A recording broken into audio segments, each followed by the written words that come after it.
The second season of Space Dandy just became the fourth anime I have ever given a 10 out of 10, and I think that every life form in the universe should give it a watch.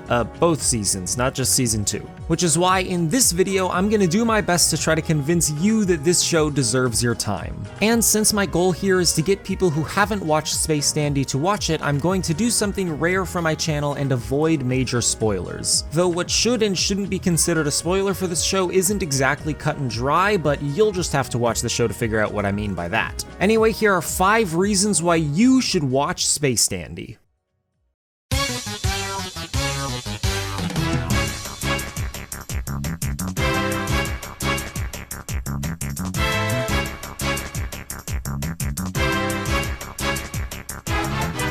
This is probably the most obvious observation I'll make in this video, and it's probably the only thing you're likely to know about Space Dandy if you haven't already seen it. This show contains some of the most inventive, detailed, and lovingly crafted animation that you're likely to find out of any TV anime in history. And best of all, it's consistent. In terms of technical quality, I have seen countless shows that have been able to match Space Dandy in terms of Sakuga, but in nearly all of those cases, it's an isolated moment of animation that only occurs once every half dozen episodes or so. And furthermore, in those cases, it's usually pretty obvious that the rest of the show had to compensate a bit so that the budget could be spent on the scenes that needed to look good. And I do think that this is a fair trade-off in most cases. However, I would be hard-pressed to find a single cut of Space Dandy that I think looks bad. You know that thing where you mute a show and turn off subtitles to see how little most of the show is actually animated? Yeah, Space Dandy passes that test with flying colors. And that's just any random scene from any random episode. That's the baseline. When the show decides to kick it into high gear, as if it wasn't already, the results are nothing short of mind-blowing. And they do this consistently. Space Dandy has minute-long Sakuga cuts, an average of every other episode at least. Furthermore, the variety and visual style of this show is nearly unmatched as far as I can tell. I've literally never seen animation like what was shown off in Season 2, Episode 5. Beyond its stellar animation, Space Dandy's character designs are also fantastic. Thanks to an exceptional use of color palette, body shape, and visual accessories, the main crew members Dandy, Meow, and QT managed to look messy and disorganized like the ragtag group of space explorers that they are, while also feeling perfectly balanced and cohesive. It looks and feels right to watch them wrestle a TV remote away from one another, as does it look and feel right to watch them strike a team pose. And that's just the main 3. Every character to appear in the show uses those same pillars of design to create an ensemble cast that is as varied and consistently memorable as the likes of Tengen Toppa, Gurren Lagann. And that's in spite of the fact that most of these designs only show up for 1 or 2 episodes. This also applies to the spaceships and general setting design as well.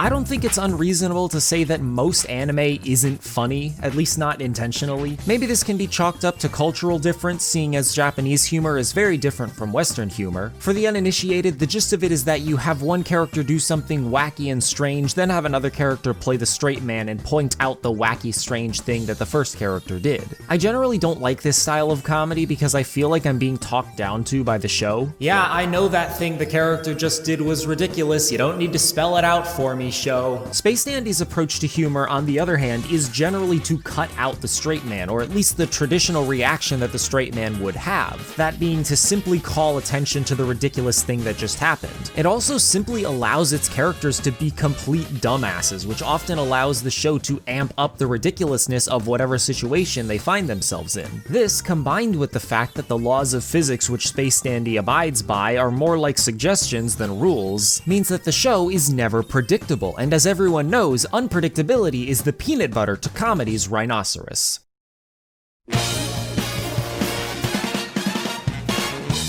As I said earlier, our 3 lead characters, Dandy, Meow, and QT, aren't the brightest pencils in the pizzeria. They work as alien hunters, capturing and registering unknown life forms, and let's just say they aren't exactly raking in the dough. Which isn't at all helped by Dandy's constant visits to the intergalactic restaurant chain known as Boobies. Dandy also has no problem abandoning his friends in the sight of danger and believes himself to be responsible for the majority of the team's success. Meow similarly believes himself to be an integral part of the group's success despite doing almost nothing of use. He is constantly on his phone as he is addicted to social media, has little to no concern for hygiene, and also doesn't seem to care much about the well-being of his crewmates. QT is actually the most competent of the three and by far the most responsible. He cleans up the Aloha Oe, the group's spaceship, tries to keep the others on track of the mission at hand, and just generally seems to be the most emotionally mature even though he is a robot. Despite the tropish nature of these characters and their personalities, they are anything but unlikable, because they only ever feel like hyper-exaggerated versions of the most juvenile and carefree aspects of yourself. And they are made even more lovable by the fact that the consequences of their dysfunctioning relationship are the catalysts for nearly every insane adventure that they have episode by episode in some form or another. As a result, these three create a dynamic that is utterly magnetic to watch, and furthermore, each of them gets their own time in the spotlight, which reveals some hidden depth to their character. Where Space Dandy's characters truly shine, however, is in that ensemble cast I alluded to earlier. While the secondary characters might not get as much screen time as the main group, they are no less lovable, seeing as they each also have their own unique and entertaining personalities which bounce off of the main three perfectly. And we get the chance to learn about each of their backstories throughout the show's run, which does exactly what any good backstory does. It endears these people to the audience even more so than they already were. Even the tertiary characters, who only show up once or twice, play a critical role in the show's unmatched sense of variety. I touched on the memorabilia of the side characters' designs, but that observation is just as true for the characters themselves. As our three protagonists explore the multiverse, they inherently encounter many strange and unfamiliar worlds, and the different characters they meet along the way serve to bring personality to those worlds, by way of their own personalities, as well as snippets of their lives that we learn about. In fact, I think that because so many characters don't get to share their full life story, it enhances the sense of endless exploration that is conjured by the show.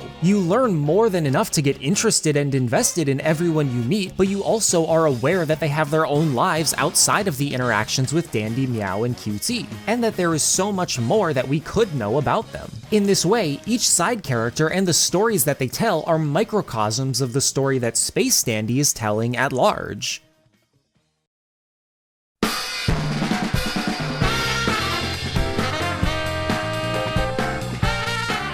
I've often alluded to the idea that realism and believability are generally good things for a story. After all, much of what I criticize about the shows I talk about are plot contrivances, elements of a story that place strain on my suspension of disbelief. However, what I haven't much discussed is the potential positives that come from giving logic and realism the finger. And as should be obvious by now, I think that Space Dandy is a stellar example of how to do just that. First of all, and most obviously, it means that the show doesn't need to worry itself with the narrative consequences that might come from, for example, allowing a robot to turn into a zombie despite being non-organic, or putting the characters into the second dimension and still allowing them to see as if they were in the third dimension, or having the narrator break the fourth wall for a joke. It allows you to take the positives that these logical inaccuracies bring to the table and disregard the negatives, which Space Dandy makes stellar use of. I previously mentioned that this show's unpredictability as a result of dismissing realism enhances its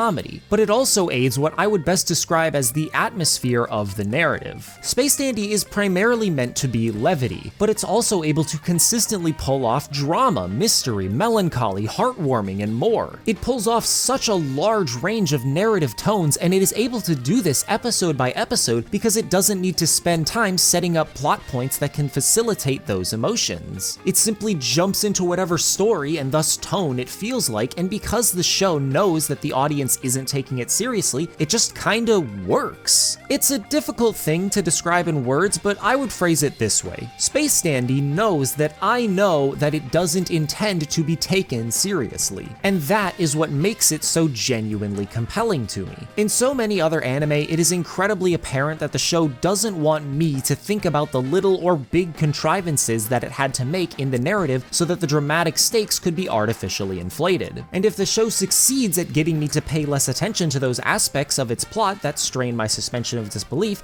it will be better off for it. But obviously, not every show can do that, and when I start noticing the parts of a show that it tries to sneak under the table, it becomes easy to feel like the show thinks that it's fooling you even though you can see right through it. It's like seeing those annoying YouTube comments that think they've completely ended your career when in reality, they are a lot less intelligent than they think they are. Space Dandy doesn't try to hide anything. If other shows try to sneak plot contrivances under the table, Space Dandy puts them on a silver platter and chucks them at your face. It is completely honest in the truest sense of the word. It is honest about what it's trying to be. It's unapologetic about its juvenile sense of humor, and it's determined to take the viewer on an unforgettable ride and have as much fun as possible along the way.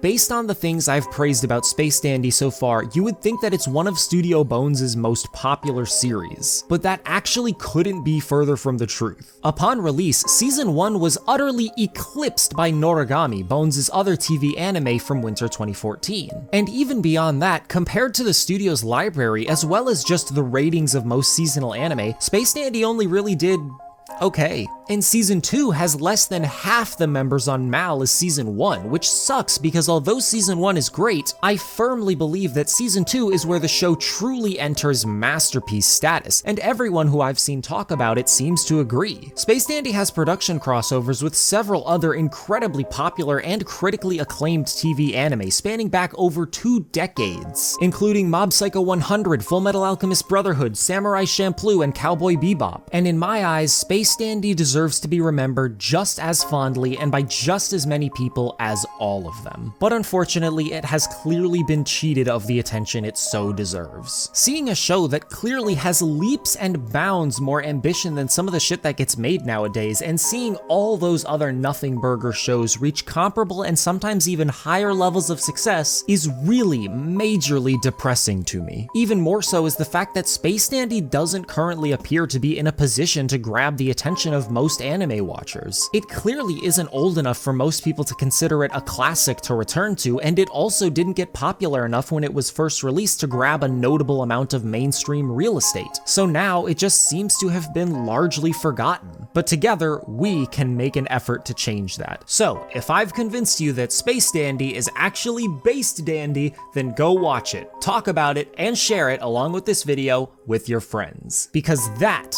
is what the show deserves. If you're new here and you want to hear me talk about other anime and other shit in general, you are in luck because my channel is filled with these types of video essays. And of course, I would seriously appreciate it if you checked them out. Also, if you followed me on Twitter at KrossXC, you would have known that I watched and loved Space Dandy like a week before this video came out, so go follow me over there for updates on whatever videos I'm making as well as whatever else I feel like posting. Also check out my second channel for whatever artsy stuff and shit posting I feel like making, and of course be sure to subscribe to this channel if the stuff I do interests you. Remember to hit the bell icon to get notified of when I post in the future, like, comment, Patreon, all that good stuff, it helps out a lot. And with that said, thank you so much for watching, I hope you have a wonderful day, and I will see you in the next one.